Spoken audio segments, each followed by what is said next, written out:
Greetings, fellow seekers of the mystical and mysterious. Welcome back to Dreadful Odes, your portal to the unseen and the occult. I'm your guide through the shadows, and today we continue our journey with episode 2 of our Witches Unveiled series, The Witch Hunt. In the first episode, we unearthed the ancient rites, whispered incantations, and the mystical tapestry that threads through the history of witchcraft. But as the moon waxes and wanes, so does the story of the occult.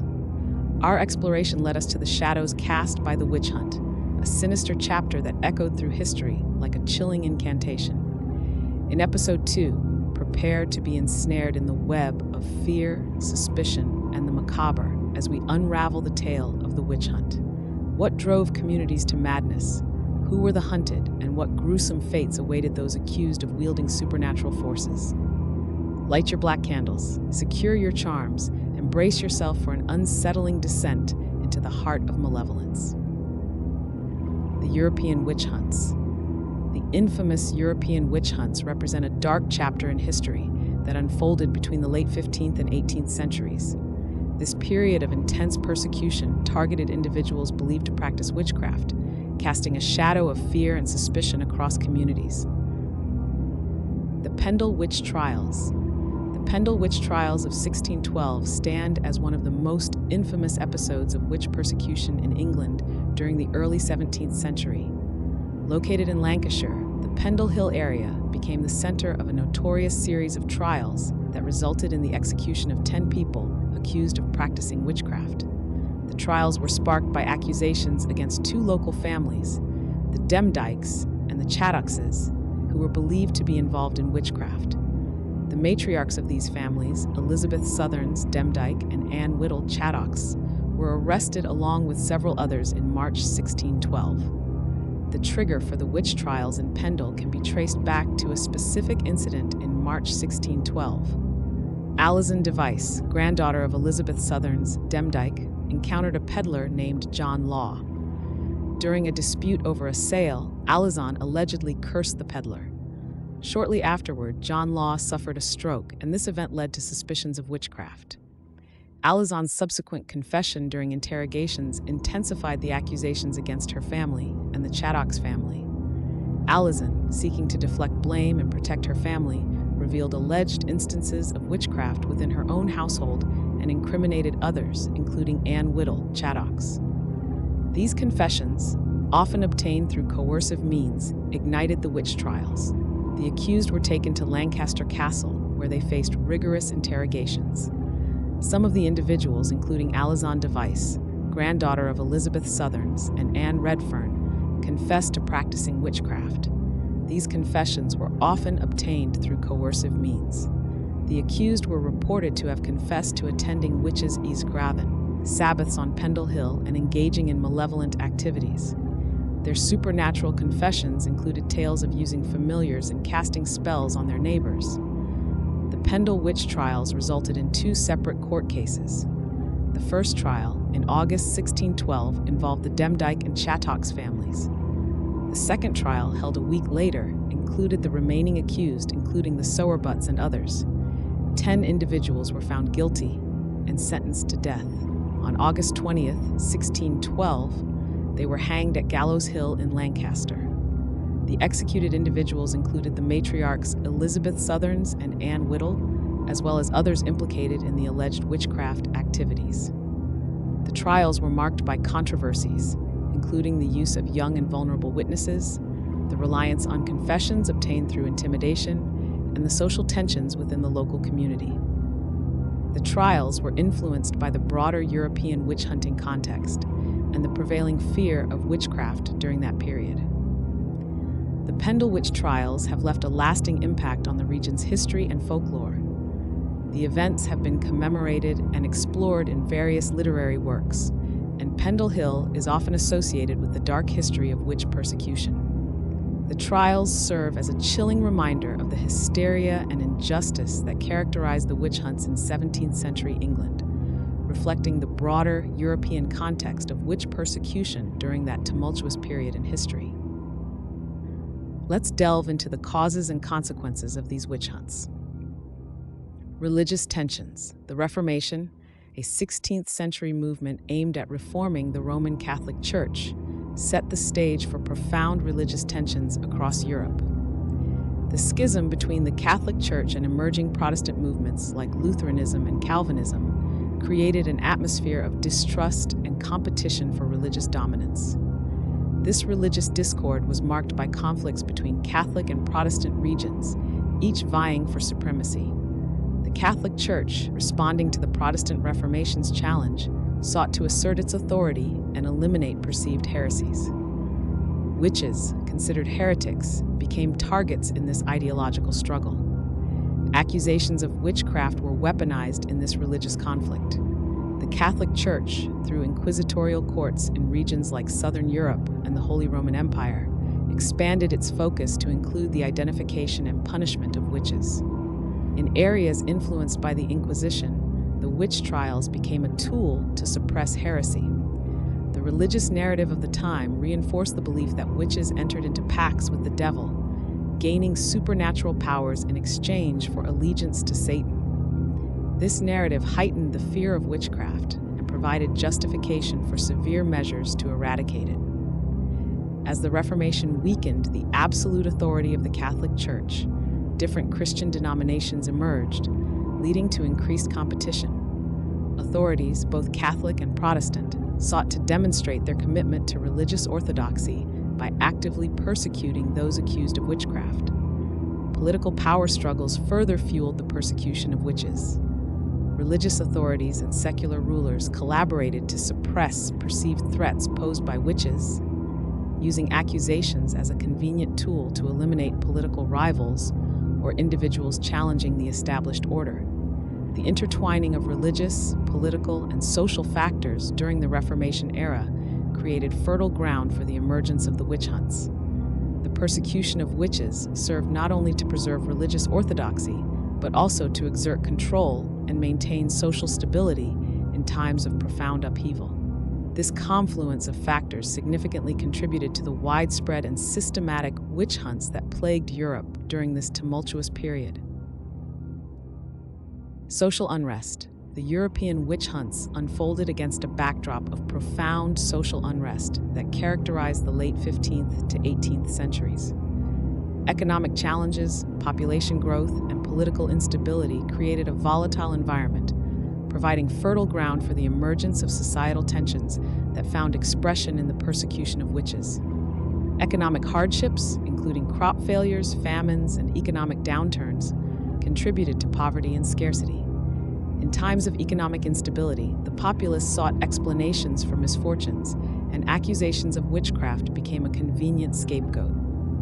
The rapid expansion of Europe's population placed strain on available resources, leading to increased competition for land, jobs, and basic necessities. This demographic pressure heightened tensions within communities, and accusations of witchcraft provided an outlet for frustrations arising from these challenges. Political landscapes marked by frequent wars, territorial disputes, and power struggles among monarchs and nobility further destabilized communities already grappling with economic challenges. The uncertainties of war and political conflicts contributed to the search for scapegoats, often found in the form of alleged witches. Societal hierarchies, characterized by rigid class structures and gender roles, played a role in the witch hunts. Accusations of witchcraft sometimes served as a means to reinforce existing power dynamics, with women disproportionately targeted, reflecting broader societal misogyny and reinforcing traditional gender norms. The fear of the unknown played a significant role in fostering suspicion and paranoia. As communities faced uncertainty due to economic, political, and social challenges, individuals sought explanations for events beyond their control. Witchcraft, with its association to mysterious and supernatural forces, became a perceived threat that needed to be eliminated. Accusations of witchcraft often arose from within communities, driven by personal vendettas, jealousies, or long-standing disputes. The witch trials provided an avenue for settling scores and eliminating individuals perceived as nuisances or threats. The witch hunts also served as a mechanism for social control, allowing authorities to divert attention from systemic issues and maintain order through fear. Accusations of witchcraft created a climate of mistrust, causing communities to turn on each other and diverting attention away from the root causes of social unrest. In essence, the persecution of witches during this period was a tragic consequence of the broader social turbulence that characterized Europe. The witch hunts, driven by economic hardships, population pressures, political turmoil, and social anxieties, reflected a distorted attempt to address complex challenges through the scapegoating of those accused of practicing witchcraft. Superstition and fear. Superstition and fear emerged as driving forces behind the escalation of the European witch hunts from the late 15th to the 18th centuries. In this tumultuous period, a pervasive belief in supernatural forces, coupled with a profound fear of the unknown, created an environment where accusations of witchcraft thrived as a cultural phenomenon and a means of explaining and coping with calamities.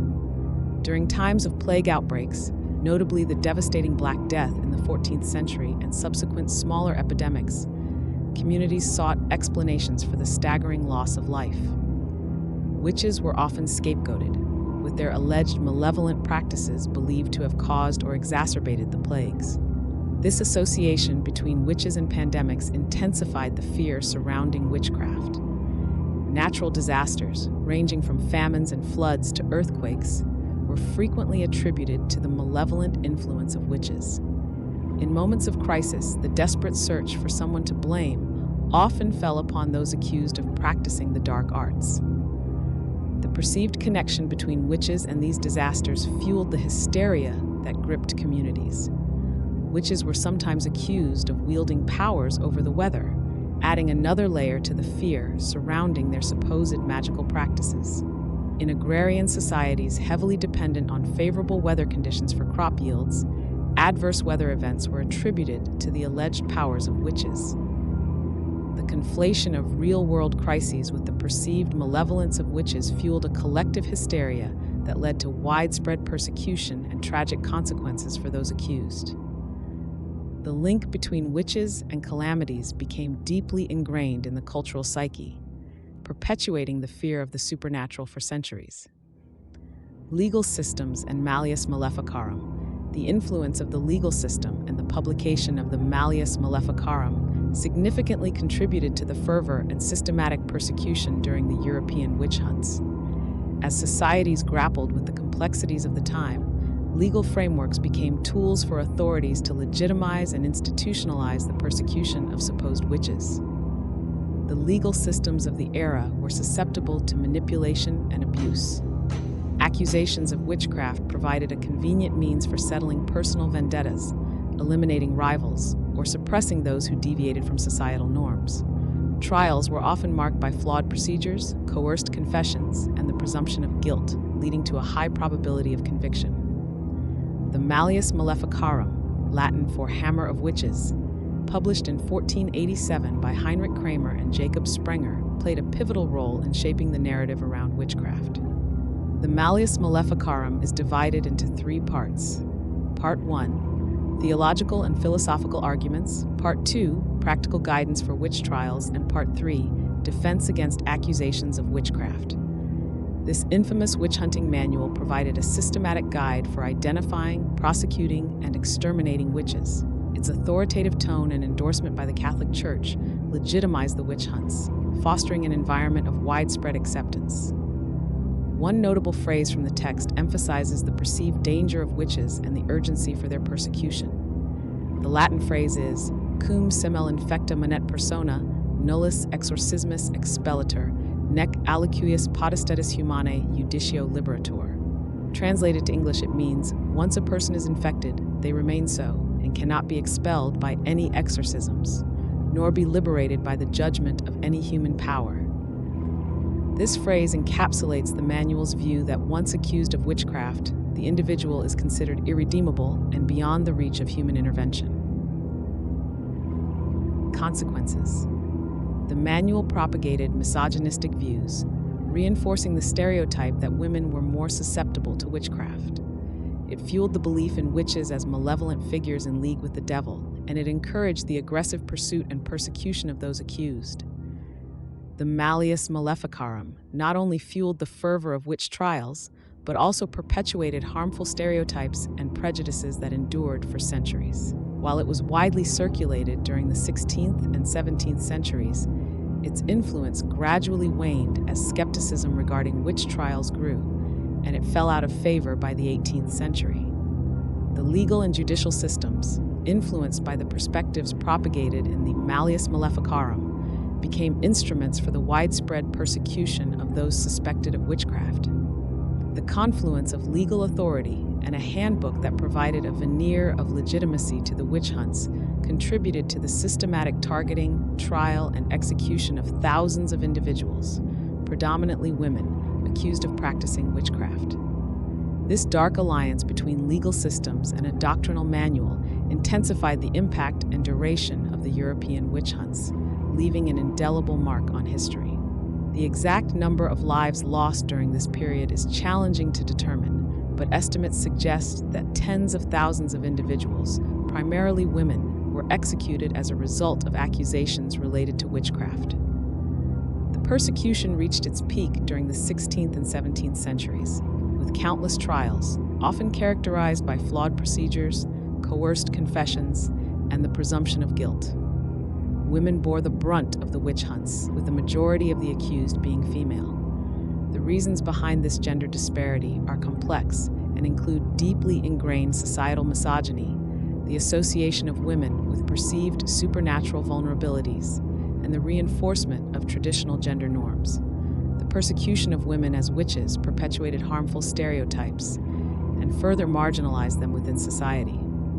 While the majority of those accused were women, children were not immune to the hysteria and accusations that swept through communities. Innocent or unusual behaviors exhibited by children could be misinterpreted as evidence of witchcraft. Common childhood illnesses, developmental disorders, or even vivid imaginations were sometimes misconstrued as signs of a child's involvement in witchcraft. In some cases, during the witch trials, children were subjected to torture or leading questioning. Under duress, they might provide false confessions or implicate others, including family members, in acts of witchcraft. The witch hunts were widespread across Europe, and the intensity varied in different regions. However, some areas experienced more significant and prolonged witch hunts than others. One of the regions most notorious for its severe witch trials was the Holy Roman Empire, particularly the territories that make up modern-day Germany. Germany witnessed a high number of witch trials during the 16th and 17th centuries. The territories within the Holy Roman Empire, such as Swabia, Bamberg, Trier, and Würzburg, were particularly notorious for their harsh persecution of alleged witches. The publication of the Malleus Maleficarum and the influence of prominent witch hunters, such as Heinrich Kramer, contributed to the fervor of witch trials in German-speaking regions. Switzerland, Scotland, and parts of France also experienced significant witch hunts during this period. The factors contributing to the intensity of witch trials included religious tensions, political instability, social unrest, and the influence of witch hunting manuals like the Malleus Maleficarum. While witch hunts occurred in various European countries, the Holy Roman Empire, with its complex political and religious landscape, stands out as one of the regions where the persecution of supposed witches was particularly pronounced. The legal reforms that followed the witch hunts were gradual and varied across regions. As the hysteria surrounding witchcraft subsided, there was a growing realization that the trials had been marked by injustice and the abuse of legal procedures. The Enlightenment period, with its emphasis on reason and skepticism, played a role in challenging the beliefs that fueled the witch hunts. Legal reforms focused on mitigating the flaws in the justice system that allowed for the widespread persecution of supposed witches. Authorities acknowledged the lack of reliable evidence, the use of torture to extract confessions, and the arbitrary nature of accusations. Over time, the legal systems in various European countries underwent changes to protect individuals from baseless accusations of witchcraft. The witch hunts eventually came to be viewed as a dark and irrational period in history. By the late 17th century and into the 18th century, the persecution of witches began to decline as skepticism grew and Enlightenment ideas influenced legal and societal perspectives. The recognition of the injustice inflicted during the witch hunts prompted legal reforms aimed at preventing similar atrocities in the future. Witch hunts in colonial America. Witchcraft and witch hunts in colonial America were influenced by the beliefs and social dynamics imported from Europe. The period of intense witch trials, often associated with the Salem Witch Trials, occurred in the late 17th century in the Massachusetts Bay Colony. The Puritans who settled in the Massachusetts Bay Colony held strong religious convictions. The Puritans were a Protestant group seeking to reform the Church of England, and their migration to the New World in the early 17th century was driven by a desire for religious freedom and the establishment of a godly community based on their interpretation of Christianity. Puritans held a strict and literal interpretation of the Bible. Their theology emphasized the concepts of predestination, original sin, and the existence of Satan. They believed in a spiritual warfare between good and evil and saw the devil as an active force seeking to corrupt the godly community. Puritans were deeply fearful of the devil's influence and saw his hand in various aspects of daily life. They believed that the devil could work through individuals to lead them astray, and this fear contributed to a heightened sensitivity to anything perceived as unnatural or ungodly. Puritans believed in the inherent sinfulness of humanity due to the doctrine of original sin. This belief contributed to a view that individuals were susceptible to the temptations of the devil, and any aberrant behavior could be seen as evidence of spiritual corruption.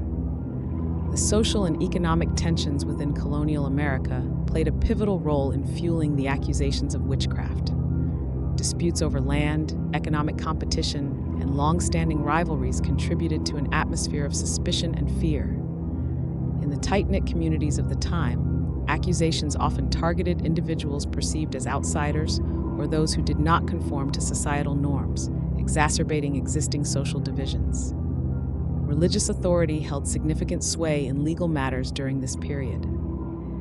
The legal system in colonial America was deeply intertwined with religious beliefs, particularly those of the Puritans. Accusations of witchcraft were treated as offenses against both religious and secular authorities. The trials were conducted by local courts, where religious leaders often played a central role. The lack of a clear separation between church and state allowed for the integration of religious doctrines into legal proceedings. Salem Witch Trials. The most infamous episode of witchcraft in colonial America was the Salem Witch Trials of 1692. The events began in January 1692 when two young girls, Elizabeth Parris and Abigail Williams, began experiencing fits and strange behaviors. The local doctor, unable to find a physical cause, suggested the possibility of witchcraft. The girls, facing societal pressure and attention, accused three women of bewitching them: Tituba, a Caribbean slave; Sarah Good, a homeless woman; and Sarah Osborne, a woman with a contentious reputation. The accusations quickly snowballed, and more individuals, mostly women, were accused of witchcraft. The afflicted girls claimed to see spectral visions and accused specific individuals of tormenting them. Fear and paranoia spread throughout the community, leading to a climate of suspicion. Elizabeth Parris, one of the afflicted girls, later became known as Betty Parris. After the trials, she faced a difficult life marred by the consequences of the events. Her father, Reverend Samuel Parris, was heavily criticized for his role in the trials, and the Parris family struggled with a tarnished reputation. Betty Parris eventually married and lived a relatively quiet life, but the scars of the Salem Witch Trials lingered. The Parris family's standing in the community never fully recovered. Abigail Williams, another central accuser, had a less documented fate after the trials. After the hysteria subsided, Abigail's name largely fades from historical records. Some accounts suggest that she may have moved away from Salem or changed her identity, attempting to distance herself from the notoriety associated with the trials. The details of Abigail Williams's later life remain unclear, and the lack of historical records has contributed to speculation about her ultimate fate. Several other young girls and individuals who played roles as accusers in the trials faced challenges in their later lives. The aftermath of the trials brought about a collective sense of remorse and guilt in Salem. Some accusers publicly expressed regret for their actions, acknowledging the unjust consequences of the accusations. The three women initially accused during the Salem Witch Trials, Tituba, Sarah Good, and Sarah Osborne, faced different fates as a result of the accusations. Tituba was a Caribbean slave owned by Reverend Samuel Parris, and she was accused by Elizabeth Parris and Abigail Williams of practicing witchcraft. Tituba's origin and cultural differences likely contributed to her vulnerability as a target. During the trials, Tituba initially confessed to being a witch, but later recanted her confession. She provided vivid and fantastical details about alleged encounters with the devil and participating in witch gatherings. Despite her confession, Tituba was not executed. Instead, she remained in jail until the end of the trials. After the trials, Tituba's fate is not well documented. Some historical accounts suggest that she was eventually released from jail and sold as a slave. Her later life remains somewhat mysterious, and there are no comprehensive records detailing her circumstances after the trials. Sarah Good, a poor and homeless woman, was another of the initial accused. During the trials, she maintained her innocence, repeatedly proclaiming that she was not a witch. Sarah Good faced a particularly harsh legal process and was convicted of witchcraft. In June 1692, she was hanged with 4 other individuals, including Sarah Osborne, on Gallows Hill. Sarah Osborne, an elderly widow, was also accused of witchcraft. Like Sarah Good, she faced challenges during the trials and was unable to escape the prevailing atmosphere of suspicion and fear. Sarah Osborne died in jail before reaching trial, likely due to the harsh conditions and mistreatment experienced by many accused individuals. The three women, Tituba, Sarah Good, and Sarah Osborne, represented diverse backgrounds and circumstances, yet they all found themselves ensnared in the hysteria of the Salem Witch Trials. The legal system during the Salem Witch Trials was deeply flawed. The trials relied on spectral evidence, testimonies of apparitions and dreams, and confessions often obtained under duress. The accused were presumed guilty, and the burden of proof was on the accused to demonstrate their innocence. Bridget Bishop was the first person to be executed in June 1692. Bridget Bishop was born around 1632 in England and later immigrated to the American colonies. She first arrived in Massachusetts in the 1660s and married 3 times. Her marriages were marked by accusations of promiscuity and immoral behavior, which contributed to her negative reputation in the community. In April 1692, during the early stages of the Salem Witch Trials, Bridget Bishop was accused of witchcraft by several individuals, including some of the afflicted girls like Abigail Williams. The accusations against her included claims of engaging in spectral attacks and participating in witches' meetings. Bridget Bishop became the first person to be formally charged with witchcraft and brought to trial. The trial took place in June 1692. And the legal proceedings were marked by the acceptance of spectral evidence and the testimonies of the accusers. The jury found Bridget Bishop guilty of witchcraft, and she was sentenced to death. The summer of 1692 saw a surge in accusations and trials. The jails filled with the accused, and public hysteria reached its peak. Accusations targeted people from various backgrounds, but many were marginalized or perceived as social outcasts. In total, 20 people were executed and several others died in jail during the trials. Those executed included men and women, with the majority being women. Giles Corey was pressed to death with large stones for refusing to enter a plea. Giles Corey was born in England around 1611 and later immigrated to the American colonies. He settled in Salem, Massachusetts, where he worked as a successful farmer. Corey was known for being a prosperous and independent individual. Giles Corey's involvement in the Salem Witch Trials began when his wife, Martha Corey, was accused of witchcraft in April 1692. Martha Corey was arrested and tried, and Giles, initially skeptical of the accusations, later faced accusations himself. The Coreys were both elderly and well-respected members of the community, making their involvement in the trials particularly notable. During the trial, Giles Corey refused to enter a plea, either guilty or not guilty. This legal maneuver, known as standing mute, was a strategic decision. Under colonial law, if an accused person refused to plead, they could be subjected to a form of torture known as peine forte et dure, strong and hard punishment. In an attempt to force a plea from Giles Corey, authorities used a pressing board to place heavy stones on his chest. Corey endured this torture for several days but remained steadfast in his refusal to plead. Despite the immense pain, he only responded to the repeated inquiries with the words, "More weight." Giles Corey's resilience in refusing to plead eventually led to his tragic death. On September 19, 1692, he died from the crushing weight of the stones pressed upon him. Giles Corey's death is a stark example of the extreme measures taken during the Salem Witch Trials and the harsh consequences faced by those who resisted the unjust legal proceedings.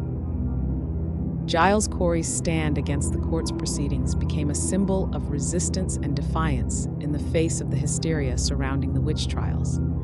His determination to protect his property from confiscation by the authorities added to the complexity of his role in this dark chapter of American history.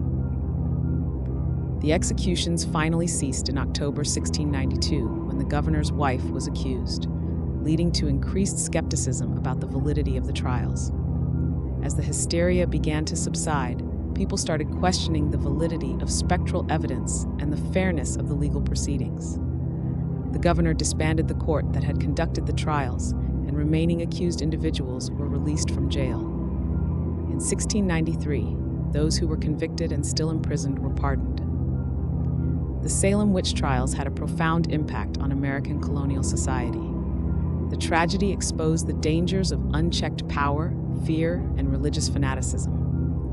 The trials led to a reevaluation of the legal system, and in 1711, the colony passed a bill restoring the names of the accused and offering restitution to their families. Aftermath and legacy. The aftermath of the witch hunts, which spanned several centuries and occurred across various regions, had profound and lasting impacts on societies. The most immediate and tragic consequence of the witch hunts was the loss of countless lives. Tens of thousands of individuals, predominantly women, were unjustly accused, tried, and executed for supposed witchcraft. The trauma inflicted on the accused, their families, and entire communities left deep scars that persisted for generations. The witch hunts disproportionately targeted women, and the association of women with witchcraft perpetuated harmful stereotypes. The trials reinforced gender inequalities and contributed to the perpetuation of discriminatory attitudes toward women. The effects of these stereotypes persisted well beyond the witch hunts and influenced societal views on women's roles and rights. The persecution of supposed witches often targeted those with knowledge of herbal medicine or alternative healing practices. The fear of witchcraft contributed to the marginalization of such practices, hindering the development of medical and scientific knowledge. Overcoming these superstitions was essential for the progress of science and medicine. As Enlightenment ideas spread in the 17th and 18th centuries, there was a gradual decline in belief in witchcraft and a diminishing tolerance for trials based on superstition and hearsay. Intellectual movements and changing attitudes toward reason and evidence contributed to the waning influence of witch trials in legal systems. The witch hunts left an indelible mark on culture and literature. The traumatic experiences of the accused and the moral lessons drawn from the trials became recurring themes in literature, folklore, and art. Works such as Arthur Miller's play, The Crucible, explored the parallels between the Salem Witch Trials and McCarthyism in 20th century America. The witch hunts prompted reflection on the relationship between religious authority and secular power. The collaboration between church and state during the trials raised questions about the separation of church and state, leading to a desire for greater autonomy in legal matters. In more recent times, there have been efforts to commemorate the victims of the witch hunts and acknowledge the historical injustices. Memorials and educational initiatives aim to raise awareness about the consequences of mass hysteria, prejudice, and the misuse of legal systems. The lessons learned from this dark chapter in history continue to shape discussions on justice, tolerance, and the dangers of unfounded accusations. And that wraps up another spellbinding episode of Dreadful Odes. We've taken a wild ride through the wild, wacky world of witch trials. from Europe's dark corners to the quirky tales in the good old USA. Can you believe the drama, the accusations, and the magical mishaps we've uncovered? But hold on to your broomsticks, because the fun's not over. Stay tuned for the next chapter, where we'll explore what happened after the dust settled. Did they break the spell, or did the witchy vibes linger? Grab your popcorn, keep those eyes peeled, and let's keep this mystical journey rolling. Remember, folks, whether you're a history buff or just here for the sheer delight, Dreadful Odes is your one-stop shop for all things bizarre, bewitching, and brilliantly bizarre.